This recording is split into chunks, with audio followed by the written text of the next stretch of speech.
Je m'appelle Eric Zipper, je suis colmarien, je travaille à Colmar où je dirige une petite entreprise qui fait de l'édition et de la communication et puis d'une autre partie qui fait de la communication de crise et du risk management. J'ai 50 ans, et je suis marié, je suis père de 2 enfants. Ce qui m'anime depuis des années, c'est tout ce qui tourne autour du secours, de la gestion opérationnelle. C'est le côté meneur de projet et coordinateur qui m'intéresse beaucoup. Et puis aussi tout le côté inventivité et créativité pour essayer de réfléchir dans des domaines où tout n'a pas encore été fait, dont par exemple le secours en milieu un peu particulier.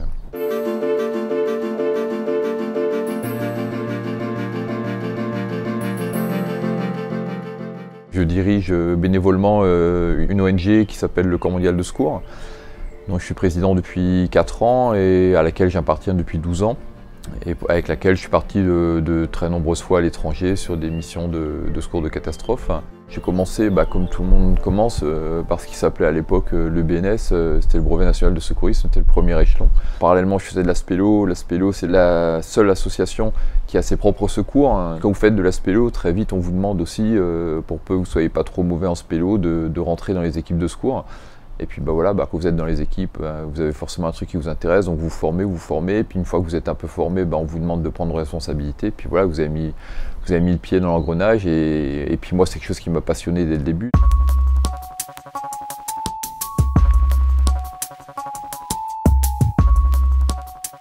Le Corps mondial de secours intervient principalement à l'étranger, donc c'est très rare qu'on intervienne en France. Moi je suis intervenu une fois en France avec eux sur les inondations dans le sud de la France.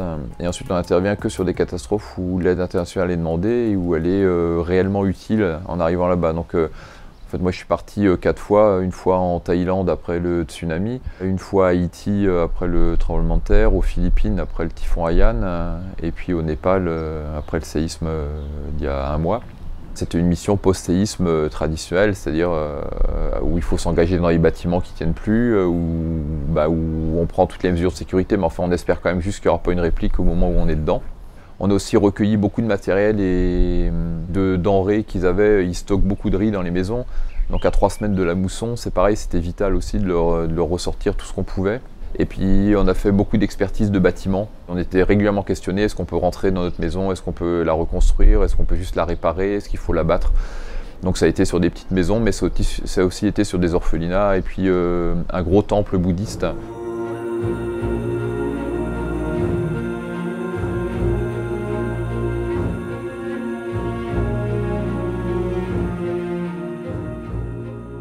On se prend tous à peu près la même claque en arrivant, même si on est préparé. C'est vrai qu'on comprend tout de suite la détresse, on comprend tout de suite qu'il n'y a plus rien qui tient debout, on comprend que ça va être difficile aussi pour nous au niveau des équipes. Ça, je ne dirais pas qu'on s'y habitue, mais on arrive à le gérer de mieux en mieux au fur et à mesure des missions. Il y a toujours ces 24 heures où on essaye de prendre la mesure de ce qui se passe vraiment dans le pays. Est-ce que c'est vraiment un tremblement de terre majeur? Est-ce qu'il y a vraiment beaucoup de victimes? Est-ce que le pays va faire appel à l'aide internationale?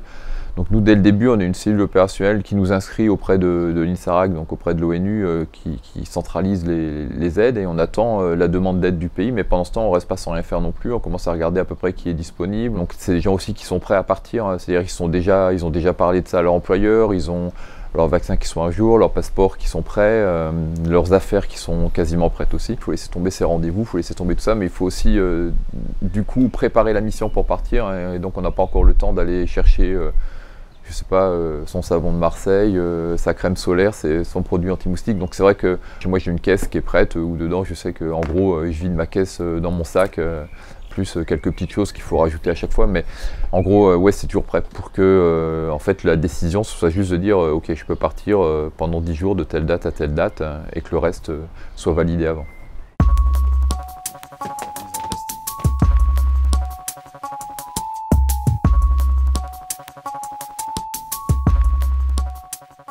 Il y a des éléments qui m'ont profondément marqué parce qu'ils étaient très joyeux ou très décalé ou humainement très fort.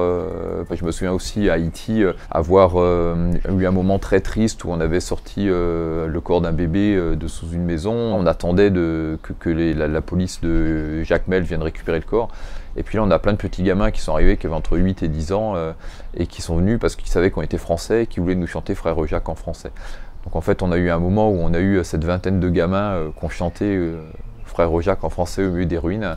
C'était une espèce de bulle qui nous a tous à l'époque, enfin même maintenant, en fait, c'était un souvenir qui est enfin, plein d'émotions.